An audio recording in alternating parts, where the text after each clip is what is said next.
And like, I tell you what I do every time I rewatch this film, Hugo.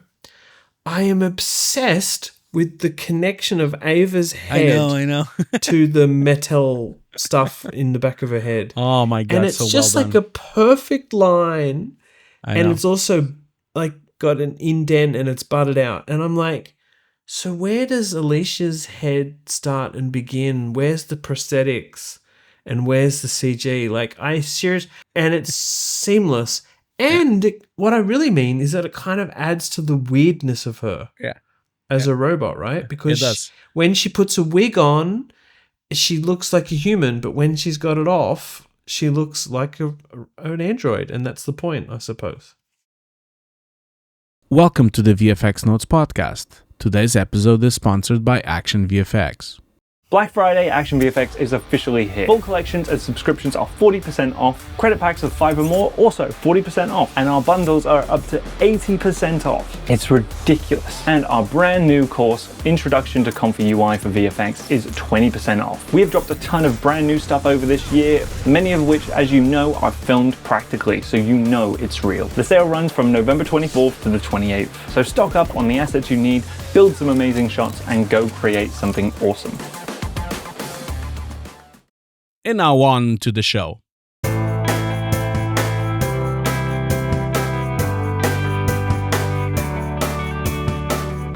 Hi everyone, welcome to the VFX Notes podcast. I'm here, as always, with Hugo from Hugo's Desk. Hi Hugo, how are you? Hey Ian, how are you doing?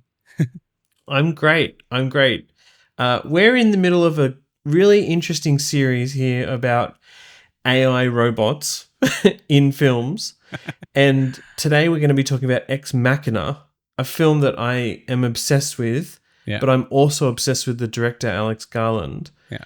Hugo, before we dive in, just wanted to make sure we thank all our YouTube subscribers, supporters, people who share the podcast. We really couldn't do this without you guys. No, we couldn't. No, I can't thank enough everyone that leaves comments, really nice comments on YouTube, and send us some private messages, and also like the people that I meet in festivals and in events, and people come up and say that they're fans of the podcast. It really means a lot to us, and we couldn't really gives a drive to do more and more episodes. So thank you so much for all of that, guys. Awesome. We always start a look at a film by reviewing it, and then we'll dive into how it was shot and the visual effects. I just wanted to quickly share a story, Hugo, about my relationship to this film, which I think it will help in the discussion that we have. This film didn't really come out in America or Australia until about April 2015.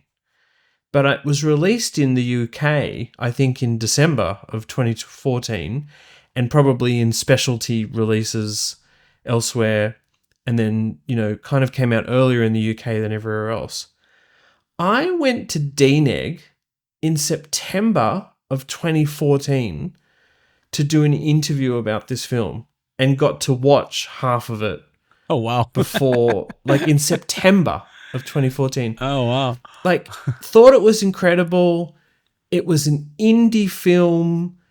It wasn't like DNeg's hardest ever project, but, they did a stellar job on it, and got to interview the visual effects supervisor, Andrew Whitehurst.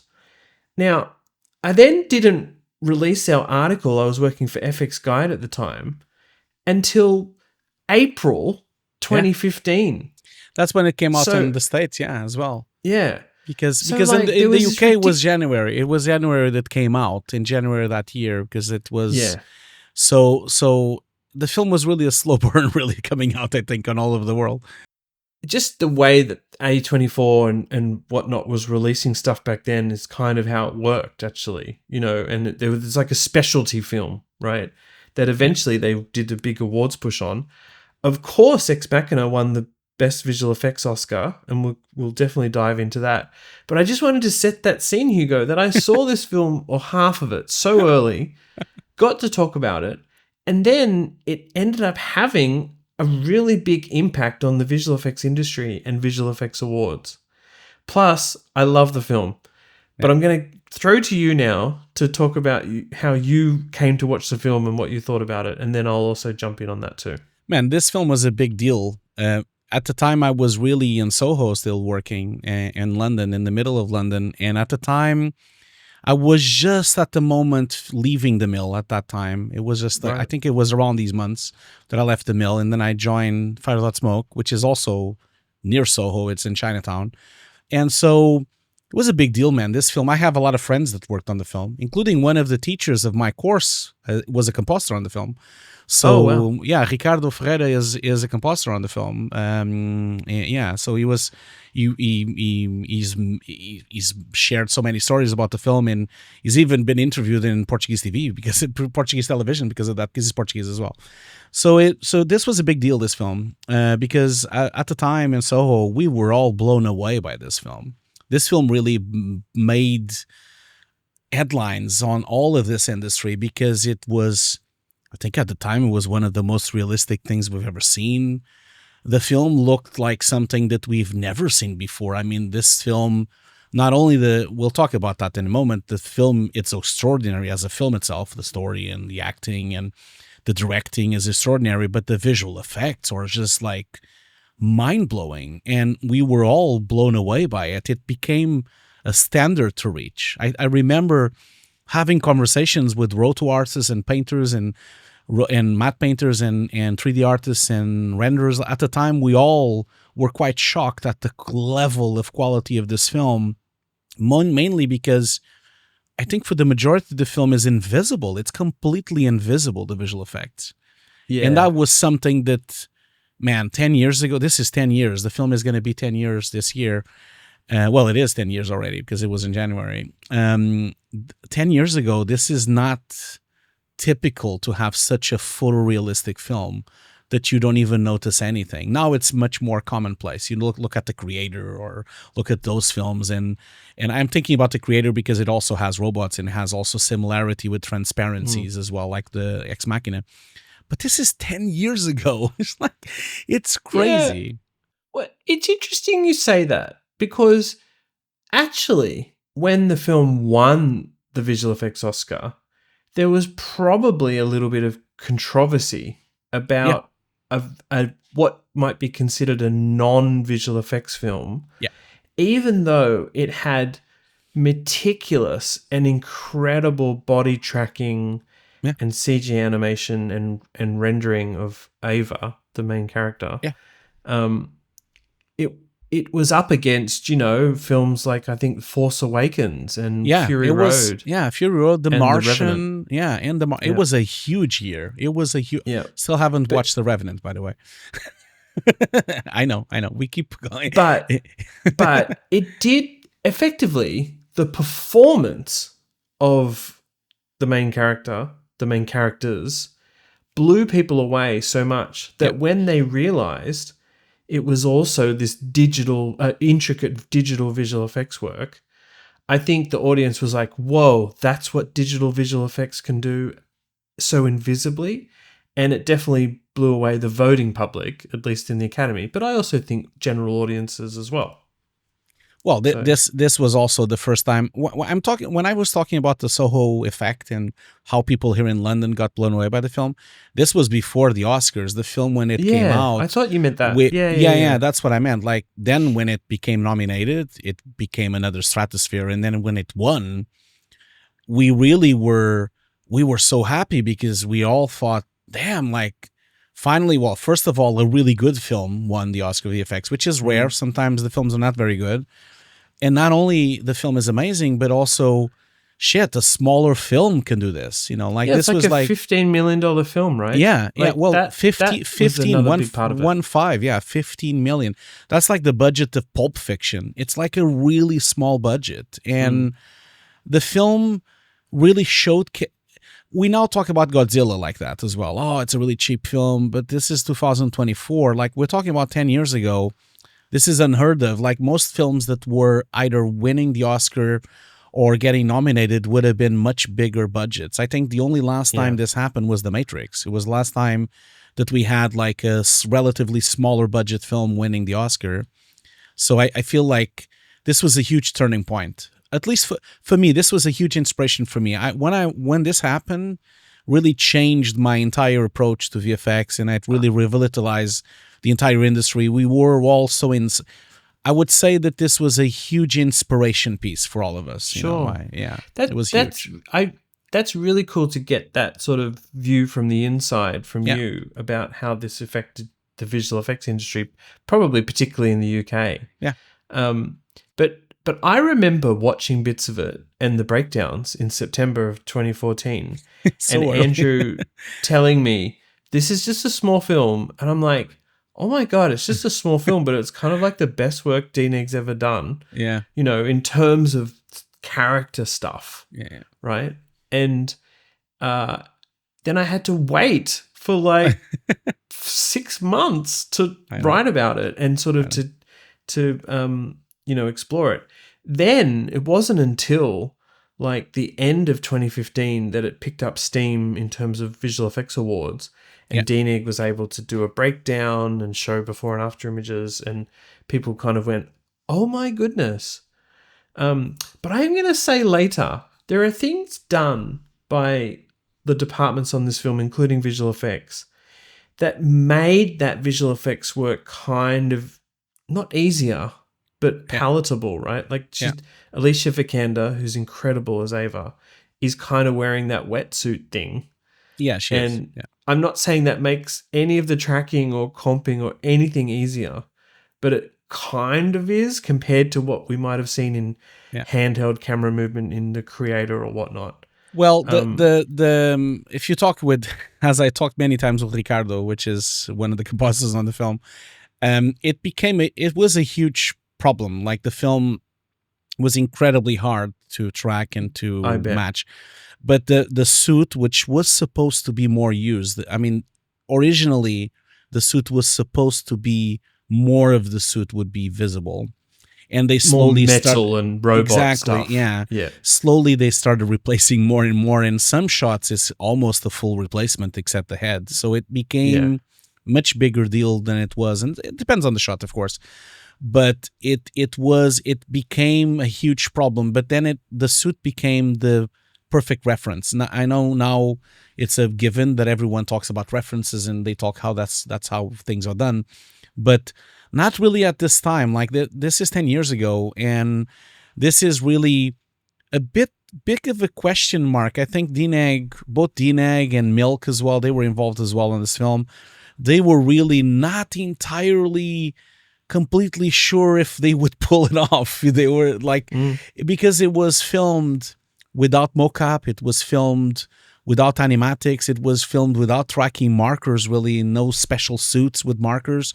So it was like, kind of like, let's give it, it was a bit of a mix of brute force, of course, as well, but also really trying new things and trying new techniques and really having very talented artists really painting and tracking and a lot of shots by hand. And it was painful, but whenever I speak with people that worked in this film, because I have a lot of friends, when I look at the credits, a lot of people that I know from London, and whenever I speak with them, they talk about the pain and how painful it was, but they are so proud of it. They're so proud that it doesn't matter. Like, it's when you sometimes talk with other people like about a certain film that no one liked, then they are not proud. They're like, it was really hard and it was really difficult.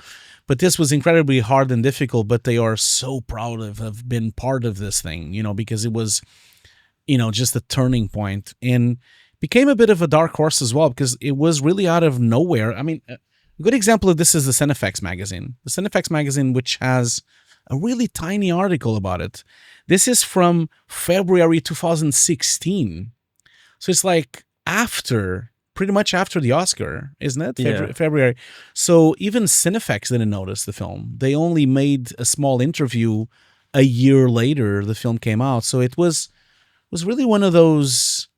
We speak about this on the podcast sometimes, that there's always, now we talk about it, there's like one film that then comes in. This is that film, it was kind of the first one, I think. It's the under the radar film that uses visual effects in a very story driven, invisible way.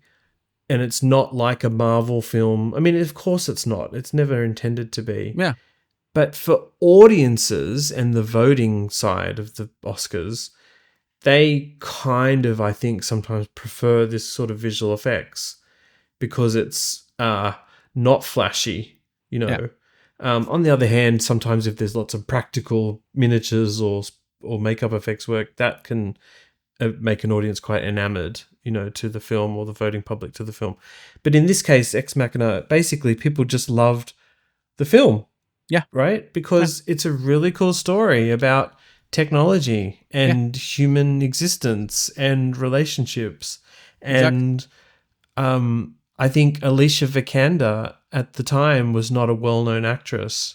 No. But she basically, this was her breakout role, right? Yeah.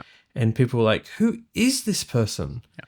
And she just performs Ava so beautifully that people were kind of mystified by it. You know, the other thing that's amazing about this film, Hugo, isn't it, is that it effectively takes place just in the house.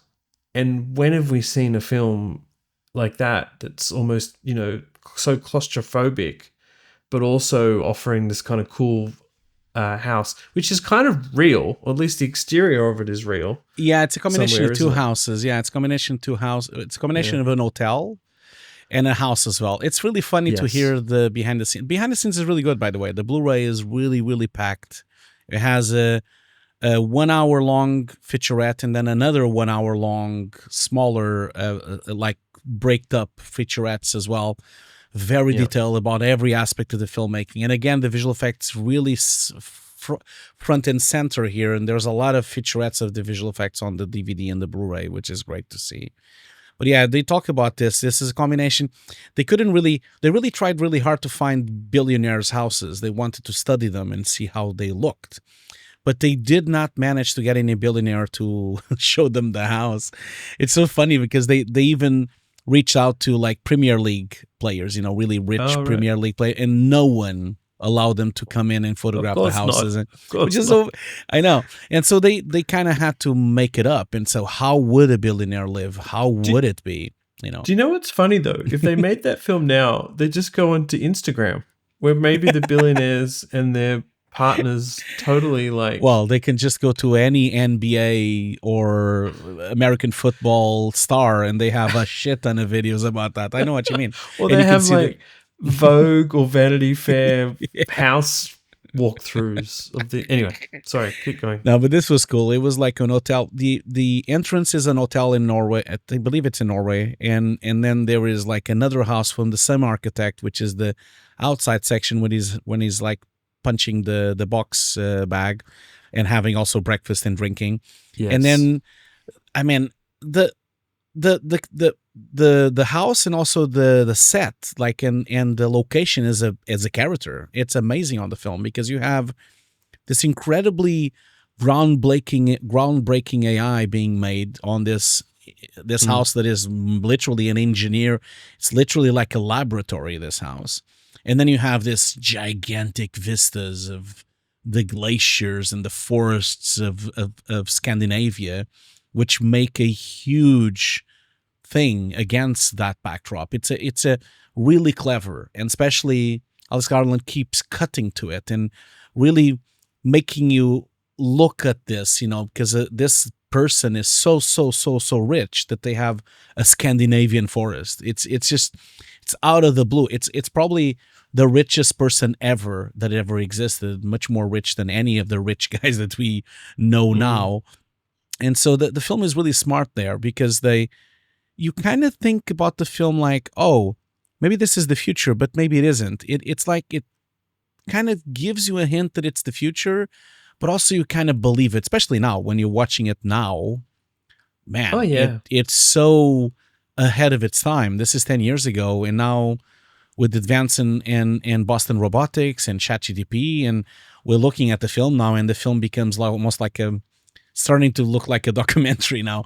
It is. I mean, Oscar amazing. Isaac is an Elon Musky type. I know. Maybe not quite him. It's like a mixture of three of them or five of them or something. And we sort of feel like we know a Domhnall Gleeson character as well. You know, someone who might work at Google who's amazing. Or I know. Yeah, it's very relevant, I think, Yeah, to today. Well, I guess that's why we're doing this season, really, because it is incredibly relevant. All these films are incredibly relevant to what's happening right now. And I think that's what I love about the film. The film doesn't really it showcases this kind of scenario where they're trying to understand if this is really artificial intelligence or not.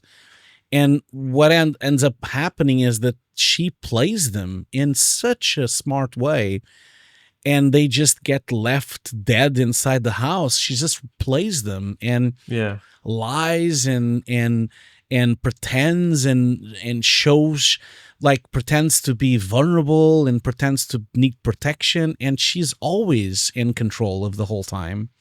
It's incredible. The film is really incredible on that sense, you know. She is so menacing. I know. Ultimately, that is just a brilliant performance. But the audience absolutely does not feel sorry for Oscar or Domhnall. Like that's a very hard thing to achieve, though, because you at some point you could certainly feel like Caleb, which is Domhnall Gleeson. Yeah, you know, like he's been put into this position, right? And that's not fair. But by the end, you're kind of like, oh well, you deserve to be there, you know. So. Very hard thing to make the audience feel those things. Absolutely, right? Absolutely, and they really pull it off. But hey, man, Alex Garland is like, I think he's my favorite director, right? My favorite living director right now. I think he's doing exceptional work. You know, it's just incredible. I just went to see. I just finished Devs, by the way. You told me that it was really good, and it is. It's incredible. And also.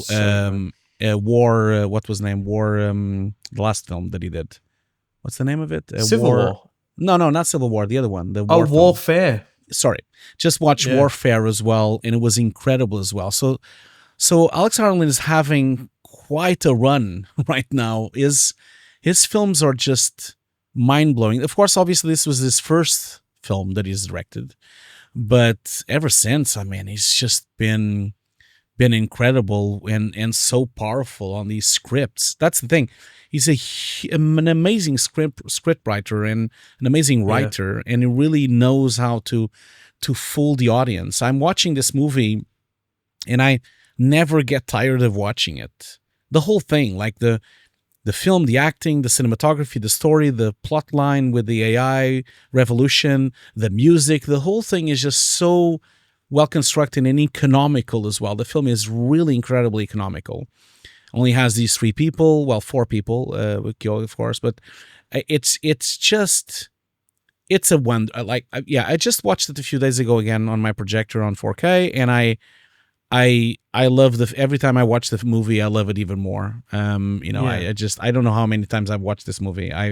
I went to the cinema when it came out, and then I watched it again on the cinema, and I've watched multiple times on Blu-ray and now multiple times on 4K. I probably watched this movie 10 or more times now. I love it. Wow. It's a fantastic movie. I really emphasize people, if they didn't really like it at the time, or if they haven't watched it in a long time, they should really go back and watch it again, because it's even more topical now. I think right now is the time to watch it. You know, it's incredible. The philosophy built on the film and the whole problems and the ethical issues of AI on this movie is just next level. And I think it's an incredible sci-fi movie, you know. It's a sci-fi movie. And that's the thing, isn't it? That it's a clever sci-fi movie. Exactly. That probably everyone enjoyed, not just the typical audience, which might be young men, right?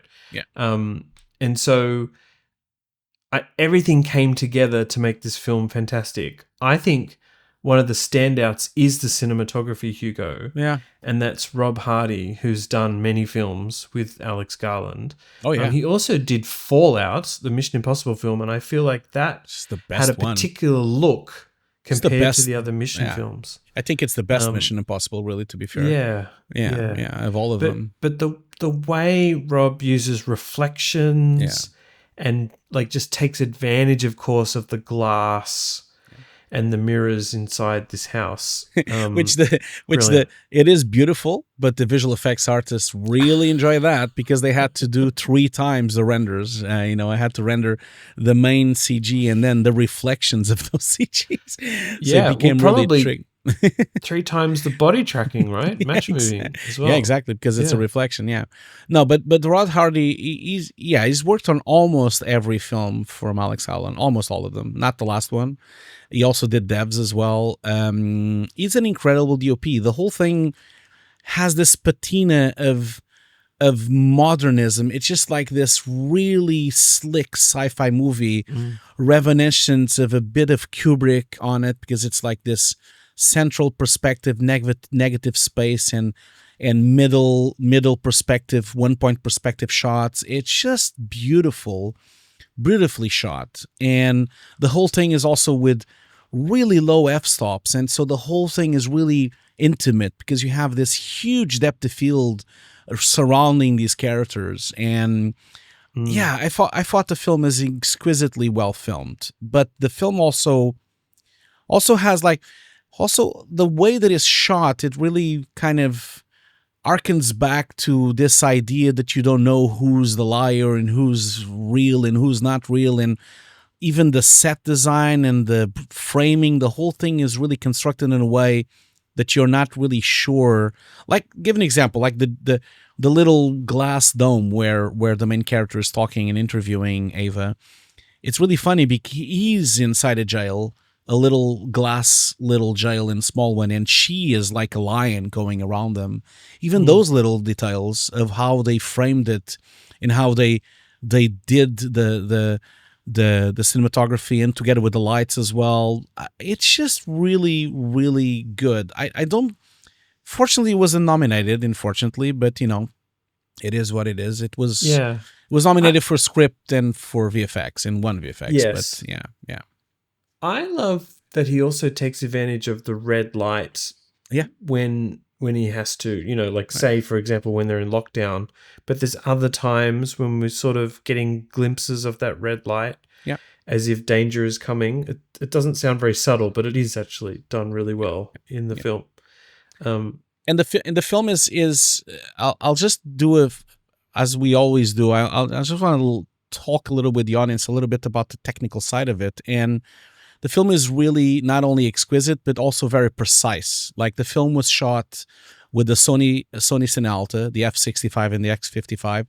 At the time, it was one of the sharpest cameras out there, and it was really developing it's a different sensor from all the other films around it, because at the time, Red and Alexa was really dominant, and really Rob Hardy really selected, out of testing all of it, selected the Sony Alta because it was looking like a very different film. It had just a different look to it. That combined with very old anamorphic lenses. We're talking about old Russian anamorphic lenses from the 30s, rehoused in the 80s. And these are originally Cook lenses, anamorphics from the 30s, and some Russian lenses as well. And all very methodical. Like, the whole film is shot with the same f-stop the whole time when it's interior, f2.8, and then the whole outside is f12, f11. So it's like, also even the way that it's shot, it's very methodical and very mechanical and very IA-driven, and you feel that on the shots. You feel that the shots have a very sharp and very modern look to them, to a point that you're watching the movie now, and it has this emulsion into it because of the old lenses. You watch the movie now, it's almost like timeless. I can't really tell you if the film is from the 2000s, the 2010s, or the 2000.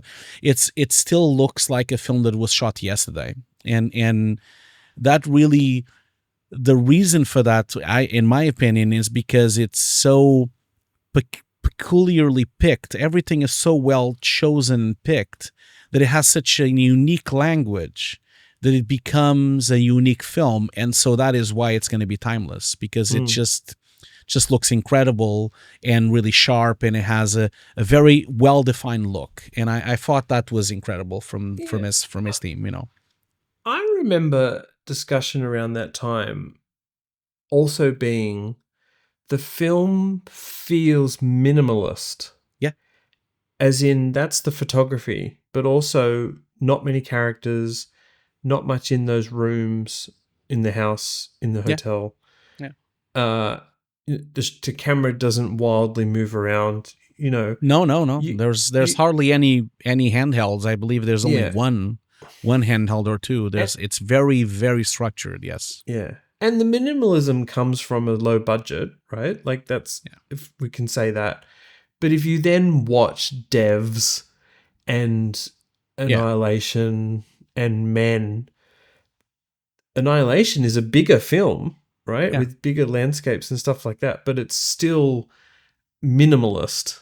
Like that is Alex Garland and perhaps Rob Hardy's their films. Yeah, his both these like the whole team really. If you start looking at the main heads of departments of this film, it's always the same people. Alex Garland looks like someone that always works all pretty much with the same people, from the production design to the camera operators to the DOPs and that's why it has a very distinct look. I'm really sure that that's in purpose, except the last film. The last film is a bit different because the last film is pretty much a documentary war movie, and it's a slightly different look. And warfare is like it's shot so that it's like real time. Exactly, it's real time when they're under and attack. And it's not the same DOP. It's not Rob Hardy. It's a different type of thing. I think that makes sense for that film. But and we need to all realize how crazy this is, because this was all entirely done in 6 weeks. The whole thing was shot in 6 weeks, which is incredible. It's like if you talk to anyone that does production, 6 weeks is nothing. You have no time to do anything. And this entire film was done, 2 weeks in Norway, 4 weeks on Pinewood, and really smart in a way that they've found this amazing place. And then, of course, in Pinewood, they made the lab and they made the interiors and all that claustrophobic side of things. And even the sets were really well constructed because the lighting was integrated into the sets. And so the production designers of this movie, Mark Digby, which also has worked extensively with Alex Garland, they really did a really smart way of really working fast. They, instead of having lights and putting lights in tripods and flags and everything, they embedded the whole lighting scheme inside the walls, inside the actual set. And then they had this massive control deck, almost like this control deck of lighting that you usually see on a theater or on a concert show. And they controlled the whole thing either from an iPad or on this control deck. And so they can switch all the lights to red, or they can switch all the lights to blue. And it became not only a faster turnaround because they could really change angles and change camera and really shoot really quickly because the light's already embedded into the set, and you don't have to wait for people to bring it a C-stand, or they don't have to wait for bringing a camera bag or bringing a flag or bringing a filter or a different light. They don't have to wait for that, and it's a really smart way to shoot it. But it becomes very effective and very cost effective, but also I think it really helps the look of the film because it makes it much more futuristic, much more lab looking, and especially for the interiors. I think that's really a huge achievement for Mark and his team. I think the set design is really incredible on this movie. And yeah. Yeah.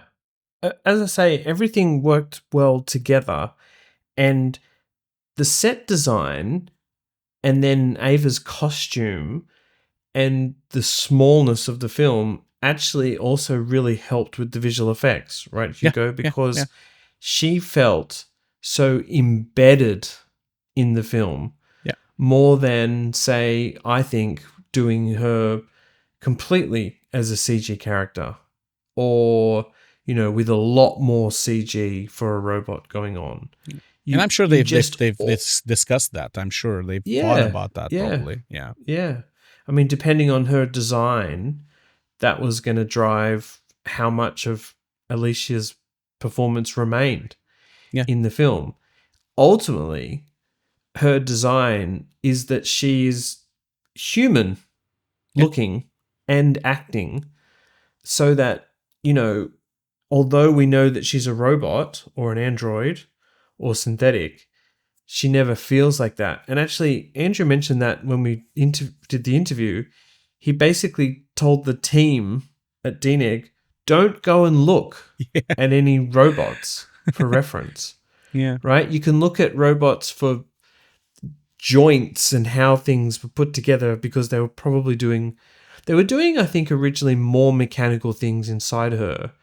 And in the end, you sort of just see these ribbons, around her back of her head and down to her neck and in her arms. You sort of see these ribbons of material or carbon fibery sort of things. But I kind of like that you don't think of her as a classic android, do you? She's human. Yeah.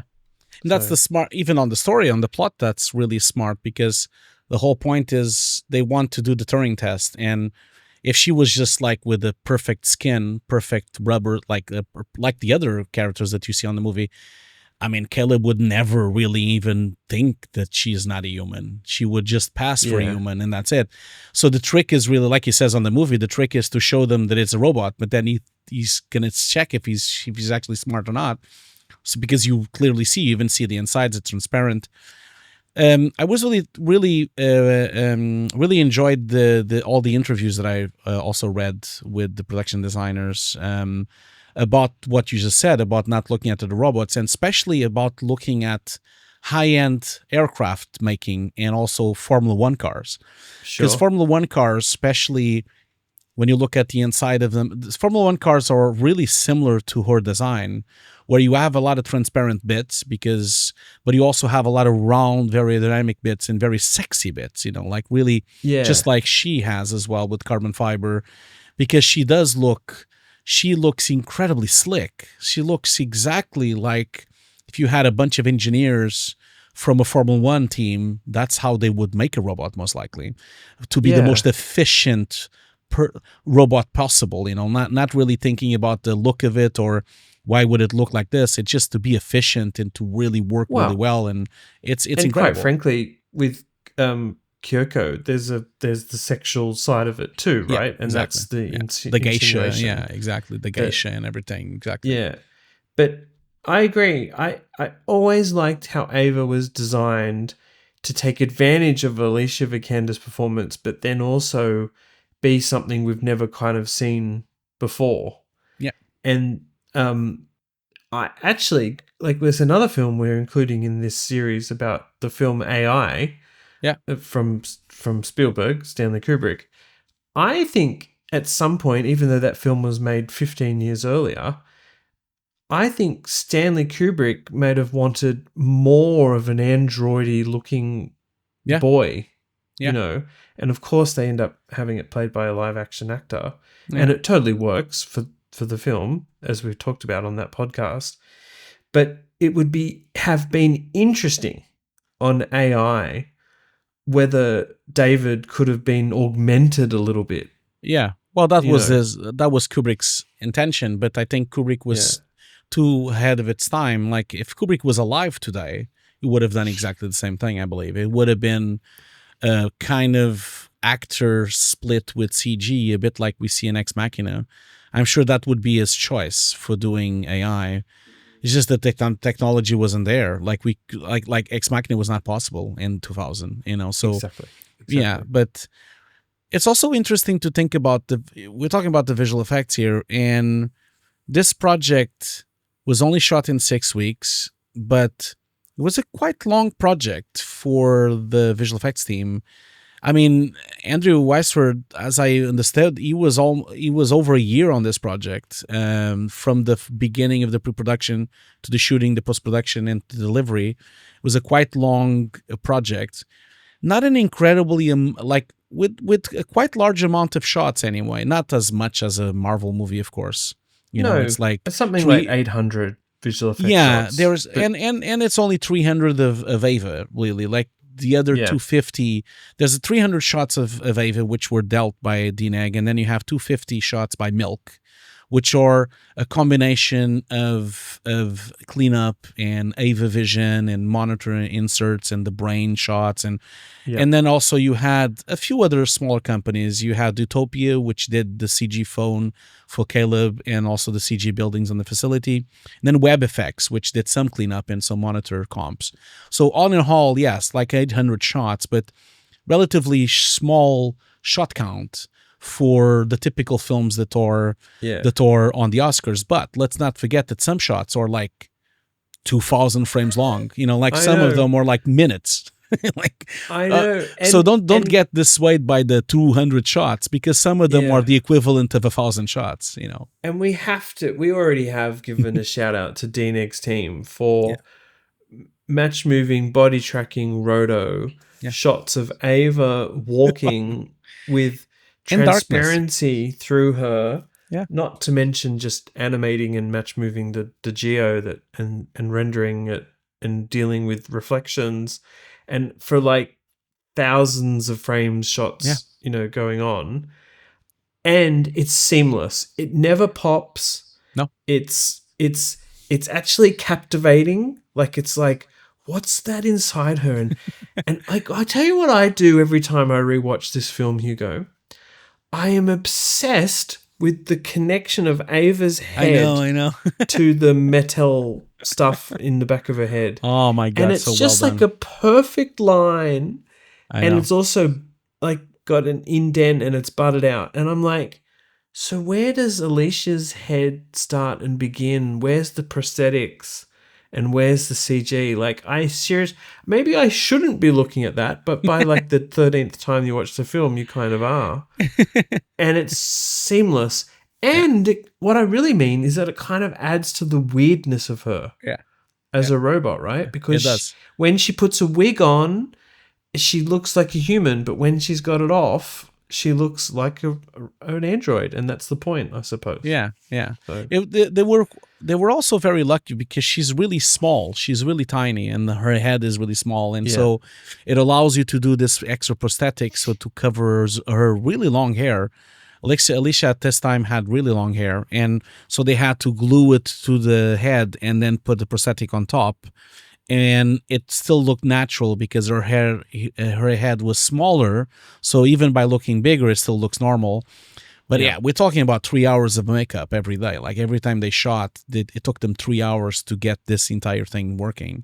And it's incredible. And you were talking about the connection. There's only one place where you see the connection. That's on the interviews. So on the interviews, when Alicia is talking on the behind the scenes, you actually see she's normal, she's human with the hair and everything and with the dress, but you actually see like little bits of things attached to her head, and you can kind of see the skin is a bit forced, so you see the skin a bit abrased. That's the only moment that you see that the whole thing is like through this entire section. And it's incredible how they've built the whole here, all of the sides, the whole thing, and you don't even notice it on the film ever. I know there's cleanup, of course. There's cleanup and compositing and paint, of course. But it's just the makeup work was already exquisite, and then with a bit of comp on top, it just looks perfect, Yeah. But just back to the winning of the Oscar thing here, and this is related to like body tracking, match moving. That's what I kind of meant when I said there was a little bit of controversy about the win. Yeah. And the controversy wasn't so much that, but everyone thought it was incredible visual effects. But some people, commentators, said, well, but we do this body tracking all the time in other films, right? Yeah. Like it's part of the process. What makes this so special? And I guess that's the point. It's how it worked into the story. Exactly. I can't recite to you exactly what the rules are for a film that should be considered for Oscar nomination for visual effects. Yeah. But I guarantee you, it's in the minds of the people who are coming up with the nominees and voting. It's about how well the visual effects work in the film. Well, this is and the these same worked conversation we had with The Matrix and with Godzilla, and I think certain films might not be the biggest shot count or the most innovative or incredible VFX out there, Yeah. but if it's a complete merging of the story with the visual effects, I mean, that's what you want, really. I mean, you want a film that the visual effects just elevated the script. This film is literally impossible without this visual effects. It was a very, I'm sure, scary thing for them because they weren't really sure if it would work out or not. Incredibly hard to do as well. But this is, I think, I'm really happy when films like this win the Oscar. I don't really understand the controversy at all because I feel like, for me, it's exactly the opposite. I feel like the regular movies of really high shot counts, in this case, I would say Star Wars The Force Awakens was probably that film on that year, which had probably 2,000 shots or whatever. And I just feel that I don't want to be disrespectful to anyone that worked on the film because I know some people that worked on it, but I just feel a bit numb to those films because they don't really, I mean, I just think this is more special, and I'm not saying that it deserves more and more, but I know, I understand why it won. I know why, because it is a standout movie, and the movie itself is an incredible, like the story is incredible. It's completely merged with the story with this AI and robot. Yeah. I just feel that it's I'm sure people were surprised, but I thought it was inevitable because it is the strong of all of the nominees. It's the only film that really has the biggest combination of the best script with the best COP and the best VFX. I just feel that it's the of all. Well, I know Mad Max is also a classical movie by now, but and also like revered as this groundbreaking movie. But I think Ex Machina is one of those films as well. Yeah, I mean, we've got no idea how close the voting was, but probably was close to Mad Max. But most you could likely. say the two big films in that list, Mad Max and Force Awakens, might have cancelled each other out a little bit in terms of if people really wanted to vote for those. And The Revenant has, this bear attack, which is probably the greatest thing ever put to film. Yeah. That's why you need to watch it. I've seen that shot. I've seen the breakdown and everything. I've seen that. My memory is that the director and Fox were very hesitant to show much from how that was made. Yeah. And so people might not have even realized how well it was shot with Leonardo DiCaprio. Yeah. But and the Martian is really another example of how a really good movie is nominated because it was an extraordinary movie. Great. Although I know the effects exactly, and the movie itself was very good as well. So I think that always helps when the movies are really good. It definitely helps to win the Oscar because they look at that as well. Because it's a bigger package. It's like a larger package. Yeah, and the only thing I would say about The Martian, even though it got nominated, which is amazing, is that it has a lot of effects that people have seen of space. Yeah, exactly. Even though it was beautifully done. Yeah, I guess by this time with gravity and everything, it probably would have been already kind of like people probably are fed up of space, I guess, or something. Well, it got nominated, but Yeah. One of the interesting things, Hugo, as well, Ex Machina kind of continued this run of DNeg winning the visual effects Oscar that probably started with Inception and then continued later with Interstellar, of course, the year before Ex Machina. And then Blade Runner 2049 was a lot of DNeg. And then First Man, was a big DNeg show and onto Tenet. They've won a lot of Oscars in the last 10 years. They won, Yeah. And in a way disrupting the classic, ILM, Yes, ILM had won a lot of Oscars in the 70s and 80s and 90s, and then, a few different companies changed the game there. But DNeg was just becoming this powerhouse, at the time and before, and, would take home these Oscars. And I think it's just a really interesting time in how films were being perceived and how visual effects was being perceived. One quick thing is, I couldn't seem to find whether Ex Machina had received any VES nominations. And there's often many reasons for that. Sometimes the film studio doesn't necessarily let you do lots of submissions, you Yeah. know, with that many big films like Force Awakens and Martian and Revenant and whatnot, you can see how it could have struggled to get a nomination in any of the big categories. Exactly. But that was sort of one of the unusual things that I don't think Ex Machina had VES leverage at the time. It No. did get nominated for the BAFTA for visual effects. Yeah, it did. Yeah. But Didn't win though. you know, I don't think it won. I don't believe No. it won the BAFTA. No. just nominated. And that's kind of why, without the VES stuff behind it, Ex Machina was this surprise at the time. Exactly. So, really big shout out as well. I wanted to just shout out to the team. Well, the people that I was so happy when I saw them on the Oscars. I was watching it live, So you had Andrew, of course, Whitehurst, and you had Paul Norris and Mark Ardington. I think that's how I pronounce that. And then Sarah Bennett. Yep. Yeah, Argenton. Yeah, and then Sarah Bennett. I was so happy to see Sarah there. We know each other for such a long time because she was the head of Nuke when I was the head of Nuke at the Mill. She was the head of Nuke at Mill Film. So we had meetings all the time because we were both heads of Nukes at the two separate companies. I was so happy to see Sarah there getting the Oscar and being on the stage there. Even took a photo and everything, and I was really happy for the team. It was incredible, and a lot of people really shocked on their faces when that happened. I think when you cut to the audience, and I don't think people were expecting that movie to win the Oscar for best. I don't even think they expected because they were quite surprised as well when they were on stage. Yeah, and I think at the time Sarah was only the second woman ever to win an Oscar for visual effects. Absolutely, and the first was Susan Benson for Aliens in 1987 or whenever that was.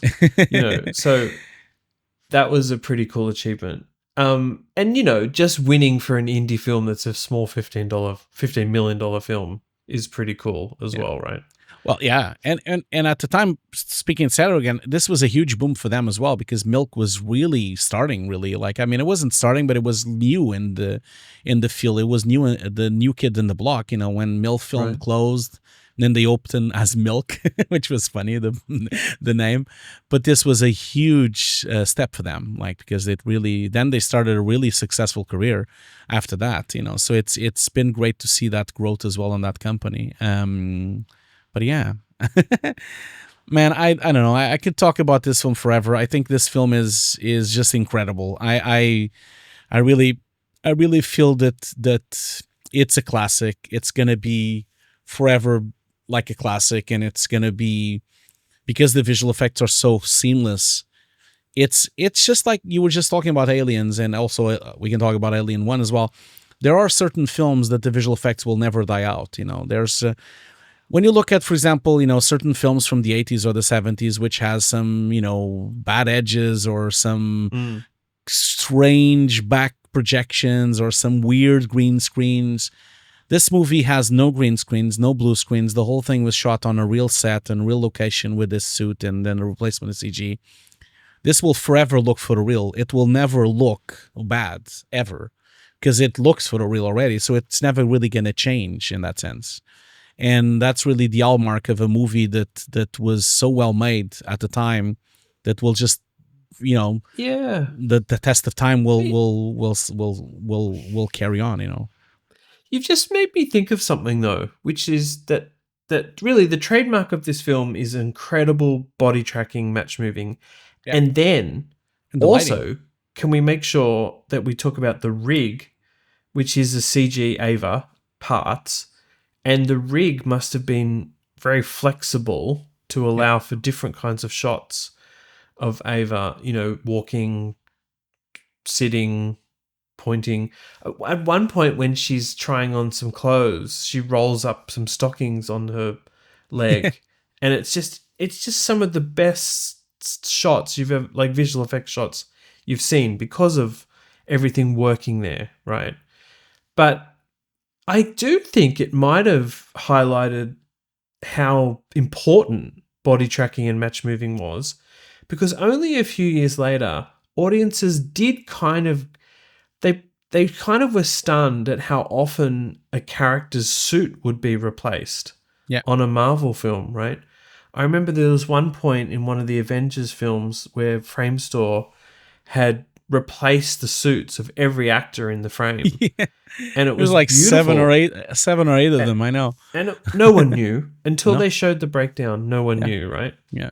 And I guess, as I said before, visual effects artists do it all the time. Yeah. And it's not that it's generic, because it's meticulous, important, and hard work, but it's just part of the process.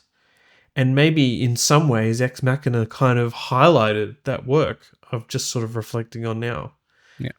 But I particularly love that shot with the stockings, because it's close up. It's kind of in the dark a little bit. It's a really good one. Well, I think that also speaks to the meticulous compositing and rotoscoping that this film has. I feel like the film, you really feel that they really was a labor of love, and they really went almost like, I'm sure, frame by frame, 800%, really going there deeply, checking all the frames and all the edges, and that's why it looks as good as it does. Because, and sometimes films, some shots don't really pass the QC, or they ran out of time to do them, or there's certain problems that happen during the production, or people change their minds. And I just feel that this film, because it's a low budget movie, and I've never met Alex Garland. I hope that someday I meet him, but I have a feeling by watching his interviews and watching the way he behaves and talks and does the Q&As. He has a lot of Q&As on YouTube from the BFI and a lot of places. Every time he launches a movie, there's a Q&A on the BFI. The way he speaks, you really feel like he knows exactly what he wants. It really feels like there's nothing there that he's going to change their mind or tinker on a shot for 10 times or even do a reshoot. It really feels like Alex really, that's it. That's what I want. That's it. And he just does it. And then that really changes the whole film, because then the visual effects can really carry on in a way that don't get interrupted by reshoots and by indecisions and change their minds. Yeah. That really changes how a film is delivered, really does. His films feel efficient. Yeah. The shots, the sequences in them feel efficient, don't they? Yeah. There's nothing... No. Not to mention he makes so many movies in a row. Like, he's really efficient. He's really productive as well. He's really proficient. There's nothing extraneous in them. And I think this one is, again, the minimalist side of it is part of that here. Exactly. But yeah, that's a good point. Yeah, exactly. Yeah. Well, we love this film. We love where this took AI robots in a sort of different direction.